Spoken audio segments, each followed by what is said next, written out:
Before we go on to explain the mechanism of AV nodal reentrant tachycardia, we need to look at the structure of the junctional region in a little more detail. Atrial depolarization is conducted into the AV node by a specialized tract of conducting tissue. In 90% of individuals, this tract is singular. 10% of subjects, however, are born with two tracts leading into the node, and crucially, these tracts have differing electrical properties. One depolarizes and repolarizes at a normal rate, while the other transmits depolarizing current abnormally slowly, but repolarizes abnormally rapidly. A situation such as this, where two conducting tissues with differing electrical properties are in communication within the heart, is the basis of all reentrant arrhythmias. This situation is an accident waiting to happen. To explain why, we will focus in on events in the region of the AV node during the cardiac cycle. This close-up of the junctional region shows the two tracts leading into the AV node through the surrounding non-conducting tissue, shown here in black. The diagram also shows the proximal portion of the bundle of His and a small portion of the atrioventricular septum. Depolarization will approach the node from the atrial myocardium above. During the normal cardiac cycle, the SA node discharges and the depolarizing current generated travels through the atria to reach the region of the AV node. We will now slow down events at the node to aid comprehension. Depolarizing current enters both the normal and abnormal tract. The depolarization wave is transmitted through the normal conducting tract at an appropriate rate and depolarizes the node. Atrial depolarizing current has also entered the abnormal tract and begins its relatively slow journey through this tissue. However, at this point, current flowing in the normal conducting tissue has already reached the distal end of the abnormal strand and is conducted in a retrograde direction into this tissue. The two currents in the abnormal strand meet at some point and obliterate one another. The small, short-lived currents in this tiny strand of abnormal tissue are not detected by the ECG machine, so absolutely no abnormality is detected on such an individual's resting ECG in sinus rhythm. Following these events, the normal tract goes through a normal period of repolarization, while the abnormal tract repolarizes rapidly. With the heart in normal sinus rhythm, this process is repeated with every sinus discharge, and the existence of the abnormal tract has no consequences whatsoever for the subject. However, if the individual experiences a premature atrial ectopic and atrial depolarization reaches the tracts at this point, the effect can be dramatic.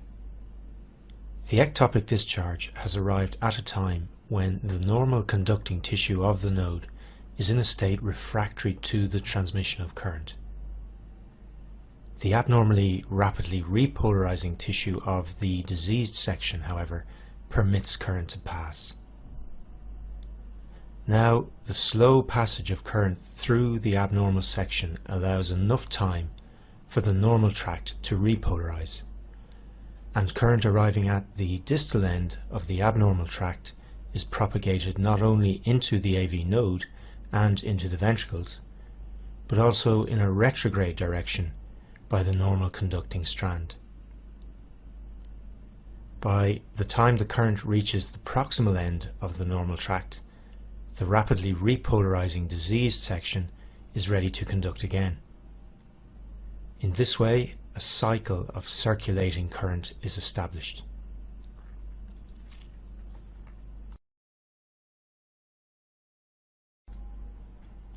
In the small area of the junctional region, the combination of an unfortunately timed atrial ectopic and the existence of conducting tissues with opposite electrical properties has established a rapidly discharging, self-sustaining reentrant loop of depolarizing current, which is discharging distally into the ventricles via the bundle of His, and also in a retrograde fashion into the atria.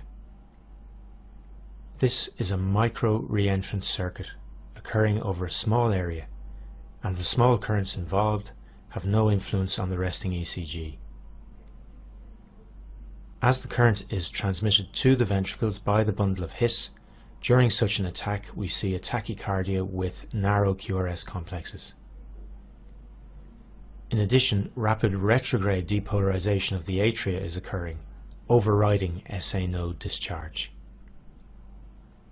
AV nodal reentrant tachycardia generates a heart rate greater than 130 beats per minute, and often much more rapid than this. In a junctional tachycardia arising secondary to a focus of increased automaticity, the rate tends to lie between 100 and 140 beats per minute. Note therefore that with tachyarrhythmias arising in the junctional region, the heart rate allows us to make an assumption about the mechanism generating the arrhythmia. A tachycardia originating in the junctional region with a rate greater than 140 beats per minute is certainly AV nodal reentrant tachycardia, while if the rate is less than 130 beats per minute, the tachyarrhythmia is labelled junctional. You will appreciate that there is a grey area. Rates between 130 and 140 beats per minute may or may not be due to a reentrant mechanism. As we'll see in the quiz section, whether we label such an arrhythmia as AV nodal reentrant tachycardia or junctional tachycardia is largely determined by the clinical context, and a definitive answer may require further investigation. The second doctor the young lady in the case study consulted spotted all the signs and made the correct diagnosis of AV nodal reentrant tachycardia. The clinical history of paroxysmal episodes is typical, and a normal resting ECG is expected.